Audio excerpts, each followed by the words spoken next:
Many years ago, in the beautiful city of Ibadan, there lived a young couple named Kunle and Ronke.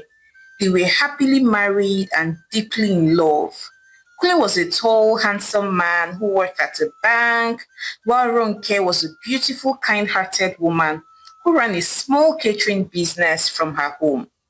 Their home was quite peaceful, and their love was the kind that people admired. Ronke was slim, cheerful, and beautiful. She was the kind of woman who turned heads when she walked into a room. And Kunle, he loved to show his wife off. He would always introduce her to his friends with pride. But everything changed after Ronke gave birth to their second child. Ronke gained a lot of weight after her second pregnancy. Her body was no longer the same. She had gotten so fat that the once slim figure that Kunle used to brag about had vanished. Ronke had also stopped dressing up like before because all her clothes were no longer her size. So she was now always tying wrapper at home. She was always tired as well. Every time if she was not cooking, then she was cleaning or breastfeeding and chasing after her older child. She barely had time to take care of herself. Even her hair, she would often tie scarf because there was no time to go to the salon to fix her hair. One morning, when she was trying to get the baby to sleep, her husband, Kunle, walked into the room. He was dressed up for work already and was looking very nice. He stood at the door looking at Ronke with disgust written all over his face. Ronke simply greeted him saying, "Good morning, my love," she said with a big smile on her face. But her husband Kunle did not smile back. He just simply stared at her and then said, "Ronke, is this how you plan to look for the rest of your life? Haba now, you used to be so fine, so hot, so attractive. Now look at you, you have turned into a shadow of yourself. You're always tying wrapper. You look like my mother." Kunle said, looking very upset. Ronke was so hurt by his words. Then she simply replied him sadly and said, "Haba, Kunle, that's not a nice thing to say to someone who just had a baby. I'm trying, I'm doing my best. Please cut me some slack," Ronke said. But Kunle simply shook his head and said, "Well, your best is not good enough. Other women have children too, but they still find time to take care of themselves. Please try and go back to the woman that I married. I don't like the way you look," Kunle said coldly as he walked out and left for work. Ronke sat there in silence. She stared at her baby and tears began streaming down her eyes. And as if the insult from her husband was not enough, her mother-in-law, Iyakunle, still derived pleasure in taunting her over her weight. That same day, she entered Ronke's room uninvited and then looked at Ronke and hissed loudly saying, "Ronke, is this what you have become? Look at your body. You are getting too fat too. Be careful. Before another woman will just come and snatch your husband because you cannot control what goes into your mouth," Iyakunle said very wickedly. But Ronke simply said nothing. She was tired. But this was the order of the day for Ronke. If it was not her husband that was taunting her about her weight, then it was her mother-in-law. It became so bad that Ronke started hiding inside the toilet to eat in her own house for fear that her mother-in-law would abuse her for eating too much.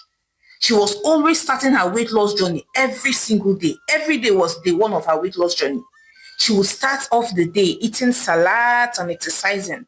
Then by afternoon, after breastfeeding her baby a couple of times, she would be so hungry that she would fall off her weight loss journey and go back to eating like a thief. Sometimes she would even download 5 plates of food at one sitting. And so the cycle continued like this for a long time. Ronke always felt very sad that she was failing woefully at her weight loss journey. As a matter of fact, she had started getting depressed about it. She would cry and cry, and at the end of the day, she would still end her tears with a big bowl of ice cream. Months passed and things did not get any better. As a matter of fact, Kunle's behavior only got worse. He stopped coming back home early. He no longer called Ronke during work hours to check on her like he used to. Instead, he'd be chatting with other ladies. And even when he was at home, he barely spoke to her. He no longer even touched her at night. And each time she tried to touch him or kiss him, he would shift her away like she was disturbing him. Ronke noticed the change quite alright, but she pretended not to. She started trying harder to please her husband. So she would clean the house, making sure that it was super clean. She would also cook his favorite meals. She even went as far as buying new nightwear, just so she could look a little bit more attractive. But nothing worked for her husband. One afternoon, her friend Shade came to visit in her home. Shade was her closest friend. And as soon as Shade sat down, she looked at Ronke and said, Ronke, I saw Kunle, your husband, yesterday. He was at that new lounge beside Heritage Bank with one small girl. Shade said. Ronke simply stared at her, feigning ignorance, and then said, maybe it was just a colleague, maybe they went out for lunch or something like that. Ronke replied, co-worker ni. That can never be a colleague. Ronke, I'm telling you that this girl was sitting on his lap. Who sits on their colleague's lap? People that I even saw kissing. As a matter of fact, you see how he was using his tongue to brush her teeth. Oh my shock. Oh. Shade said firmly. Then Ronke broke down in tears and began to weep profusely. I'm the problem. I'm the problem. It is because I let myself get fat and unattractive that he's cheating on me. Ronke said as she continued to cry. Ronke, haba, don't say that. You've just had a child. You're a mother. You deserve support, not insult. Your husband is wicked. And please, never blame yourself for your husband's actions. If he cheats, it is because he wants to. It has nothing to do with you. It is because he lacks self-control, not because of you. Shade said, trying to comfort her friend. But Ronke did not reply. She just continued to cry and cry. So she waited patiently for Kunle to return back home. And when he came back home that night, smelling of alcohol and a woman's perfume, Ronke quietly served his food and sat down beside him, then said, Kunle, I heard that you've been seeing someone. Ronke said firmly, and so? So you're monitoring me now. Instead of you to use your time to actually do something better, you're keeping tabs on me. Is that it? Kunle replied, no, I am not. I'm just asking, are you seeing somebody or not? Ronke replied firmly. Then Kunle turned to her angrily and said, Ronke, I beg, let us stop pretending. Of course, you and I both know that you are no longer attractive anymore. You have let yourself go. You have become fat. You're always in wrapper and you look older than your age. You're even looking older than me. You're looking like my mother. Please tell me, what man would not get tired? If you were in my shoes, would you not get tired of yourself? Kunle asked angrily, and Ronke could not hold it. She began crying and said, why are you doing this to me? I gave birth to your child, and that's why I got fat. If I hadn't gotten pregnant, I would never have been fat. You're supposed to stand by me, not make me feel bad. Ronke said, weeping profusely. But Kunle simply replied her and said, nobody sent you to become fat now. That's your business. You're not the first woman to get pregnant or the first woman to give birth to a child. So please fix yourself. I beg, fix yourself. Kunle replied and then walked out angrily. Ronke sat there for a long time. She did not move, she did not speak. She just stared at the cold food that was in front of her, tears streaming down her eyes. She had never felt so rejected in her entire life. She had never felt so small. And things continued like this for a while. One day, Ronke stood in front of the mirror one early morning after breastfeeding her baby.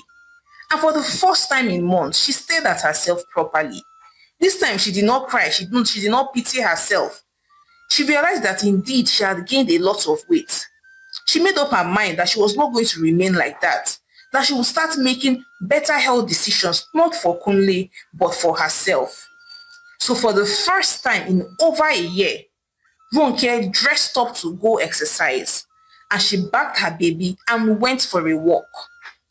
And after 2 weeks of going for a walk consistently, she joined the women's fitness group in her estate. Some days she would even carry small bottles of water as weights. Other days she would just walk fast until she was sweating enough. She was determined to lose all this weight, not because of what her husband said or because of what her mother-in-law said, but for herself. But when Kunle started noticing all these changes, instead of him to be supportive, he would laugh and even mock her, saying, all this waka waka you are doing, it's not change anything, no. I give you just 2 weeks, you will fall. Kunle would say, mocking his wife. But Ronke did not stop. She just ignored him and kept on walking. She started eating smaller portions, and every time Kunle mocked her, it only made her more determined. And soon enough, her clothes started sizing her again, and she stopped tying wrapper and started wearing her old clothes. She was gradually regaining her confidence. Then one day, it was her birthday, but her husband did not celebrate her. But her friend Sade took her out to have a good time. So she snapped a picture and then posted it on Facebook. A lot of people kept on dropping comments, especially guys, telling her how beautiful and sexy she was looking. Some were even saying things like, if this woman was my wife, eh? Shade was so happy. She did not even know that she had lost so much weight like that. Kunle saw the post that she had made on Facebook and he became jealous to see that other men were finding his wife attractive. So that night when he got back home, he looked at his wife again and he realized that truly she had changed. She had lost a lot of weight, and not just that, but she was looking and sounding more confident. Then he stared at her and said, you're really looking nice these days, oh. It's like that your exercise thing is working. Kunle said. But Ronke just turned to him and then said, thank you, Kunle. Then she walked past him as if he did not even exist. But yet, Kunle never apologized for all the hurtful things that he had said and never tried to make amends with her. So things continued like that for a while. Ronke kept up with her exercise and diet routine. So a few months later, and Ronke had even lost so much weight and she began to glow. But something tragic happened. Kunle lost his job. The bank where he worked was downsizing and he was among the first set of people to be laid off. They did not even give him any notice, any warning. They just sacked him like that. At first, he was not bothered. After all, he believed that he would get a job as soon as possible. But weeks turned into months, and yet no job was forthcoming. So Kunle started staying indoors, watching TV all day, and eating without control. And before he knew what was happening, his shirt started becoming tight, and his face started growing round, and his belly was getting bigger and bigger. He in turn stopped caring for himself. So one afternoon, he bent down to pick up his phone. Then suddenly he felt a sharp pain at his waist. He shouted, yeah, yeah, yeah, yeah. Why is my waist hurting me like this? I'm not old now. I'm not an old man. Kunle said. Then Ronke, who was already dressed and looking all hot, to go take a walk, just smiled and said, hey, maybe you should try morning walks. It's like you're gaining some weight. You're getting fat. Ronke said as she walked past him. Then Kunle had to go look at himself in the mirror. And for the first time, he realized that he had become the fat one. He began to notice that their lives had swapped. Ronke was now slim and radiant and feeling all confident, and she now came and went out freely as she had orders of food to deliver. Ronke was always also looking very hot. And to make matters worse, she was no longer even craving for his attention. She no longer even cried. And now, he was now the one that was fat, that always stayed at home 24/7, and was now the one begging for her attention. So Kunle tried to mend his relationship as quickly as possible. So he started buying flowers and gifts to give his wife Ronke. But Ronke would simply accept it and thank him, but with no form of excitement. Kunle was getting upset and jealous of his wife. Oh, so because she now thinks that she's slim and it's now me that is fat, she now feels that she's too good for me, Abi. I need to come up with a plan. I need to lose weight too. Kunle thought to himself. So then, he began to exercise and eat in small portions. But by evening, he would be so hungry that he would consume a big loaf of bread and a bottle of Coke. And before he knew what was happening, he had started hiding to eat in the car. He realized that he was doing the exact same thing that his wife was doing. Before it was his wife that was hiding in the toilet to eat. Now he was the one that was hiding in a car to eat. So after 2 months of doing different diets and not seeing any results, he gave up on trying to lose weight. He felt it was pointless. But then he was still very jealous of his wife, that he was now the fat one and she was now the hot and slim one. He did not like how when they went out, men would be looking at her and telling her that she looked so beautiful. Meanwhile, ladies were no longer flocking around him because for one, he was fat and unattractive. And secondly, he was now very broke. So there was no money to even chase the ladies. Since he lost his job, it had been his wife that had been supporting the family financially. So Kunle began thinking of a way to get things back to the way they were before. Since his attempts to lose weight had failed, one day he sat in the parlor thinking of what to do. He could not afford to see his wife looking all hot and beautiful. So he came up with a perfect plan. If he cannot beat them, then join them. So since he had failed to lose weight, he needed to make his wife get fat so that she would go back to being fat and unattractive and less confident, and so that men would stop flocking around her. So Kunle started buying all sorts of ice cream and chocolates for her. Initially, Ronke accepted the food and ate only a little. But then she began to realize that her husband was doing these things intentionally, that her husband was trying to make her get fat. So she started declining the food and the gifts. One evening, Kunle even went as far as buying suya and wine and arranging a table nicely. But when she came home, she just smiled politely and declined the food, saying that she no longer ate junks. Kunle sat alone, embarrassed, and he had no choice, so he had to finish everything that he had bought with his money. He could not allow his money waste. So yet again, he had failed at his attempt to make his wife fat, just the same way he had failed at his attempt to lose weight. So he decided to come up with a better plan. He decided that he was going to get her pregnant. So Kunle began tracking his wife's period and ovulation. So one day, when he knew that she was ovulating, he tried to meet with his wife, and his wife did not resist him. But to his surprise, a few weeks later, and his wife was not vomiting or showing any signs of pregnancy. At this point, Kunle was tired.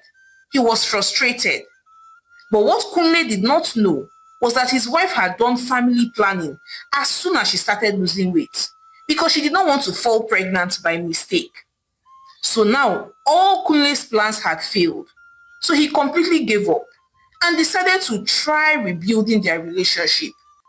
So one day he looked at his wife and said, "Hey, my baby, I miss you. I miss us. Let us go back to how things used to be." Kunle said very affectionately. But Ronke simply responded and said, "Oh, you mean that you miss the time that I used to cry every night and be begging for your affection, Abi? While you mock me and insult me because I was fat? No, thank you. I will pass. I do not miss those days, and I am never going back to that part of me anymore." Ronke responded nonchalantly. Kunle looked away. He was quiet and broken. The tables had turned, and he knew it. And things continued like this for the next few months. By this time, Ronke was looking so radiant. As a matter of fact, her business was also thriving. She was literally living her best life. Meanwhile, Kunle, on the other hand, remained jobless and had gotten fatter because he was always staying indoors. Even their children began to notice the change and started seizing their father, saying, "Daddy, your tummy is like blom blom, it's like balloon." His little daughter said one day. Kunle tried to laugh it off and pretend like it was a joke. But deep inside, the statement that she had made pained him. He was hurting. Kunle was always sad and broken. But one afternoon, Ronke came back home and met her mother-in-law, Iyakunle, sitting in the parlor looking worried.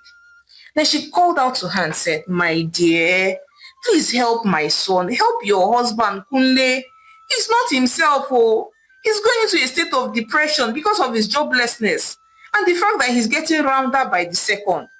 As a matter of fact, sometimes he cries when you're not around." His mother said, looking very worried. Ronke simply sighed and said, "Eh? He did not support me when I needed him. Was it not him that was mocking me? Even you said, Mama, did you not join him to mock me? Ronke said. Then Iyakunle replied and said, I know, but a woman must be forgiven and not be stone-hearted. He's your husband regardless of what he did to you. Please tell him that you are forgiving him and support him and help him lose this weight. Whatever you did to lose your own weight, help him so that he would also lose his weight and feel a little bit more confident. Iyakunle replied sadly, but Mama, did you tell him when he was mocking his own wife that he was wrong? Instead, did you not blame me for gaining weight? Oh, so now you suddenly remember that it's good to support one spouse, Abi. Why didn't you give the same advice to your son when the tables were turned? Why didn't you tell him to stand by me? Because I know that, Mama, when you gave birth to him, you also gained some weight. So you that have experienced weight gain due to pregnancy, why did you not advise your son to stand by me? Oh, so now that it's now his turn that he's fat, I should not be the one that should be the good person to stand by him, Abi? Ronke replied sneeringly, but Iyakunle just apologized, saying that she was sorry. So later that night, Kunle dropped a letter for her that read, Ronke, I'm sorry, please forgive me. Please forgive me for all the hurtful things that I said when you were fat. Now that I am fat, I know that it's not easy to lose weight. Except you have been fat, you will not understand that losing weight is hard. Kunle said. Ronke read the letter. She did not say anything, but her heart softened, and she forgave her husband for all the hurtful things that he had said and done. So then she initiated talking to him again, and slowly and gently she began to show Kunle how to lose weight. Kunle started following her for her morning walks. Initially he struggled, but she never laughed at him, she never mocked him, she just encouraged him, just like she had once wished that he would encourage her. So in a short while, Kunle also lost some weight and started looking very fit and healthy. They once again became lovers, and Kunle never took his wife for granted ever again in his life. He remained very faithful to her and did his best to make her happy. Their home was once again filled with laughter, joy, and love. And surprisingly, a few weeks after that, he got a job at the bank. So Kunle was no longer jobless. He was so happy, and they all lived happily ever after. Hi besties, it's your favorite storyteller, Omalicha. Thank you so much for watching my story to the end. So I'd like to hear your thoughts on this one as usual. If you were in Ronke's shoes, would you have helped your husband to lose weight after he had body shamed you and even went outside your marriage to sleep with other ladies? Would you have still helped him lose weight? Please share your thoughts with me in the comment section, and please support your home girl, Omalicha, by subscribing to my channel, liking my videos, and sharing with your loved ones. So now, till I come your way again with more interesting stories, bye!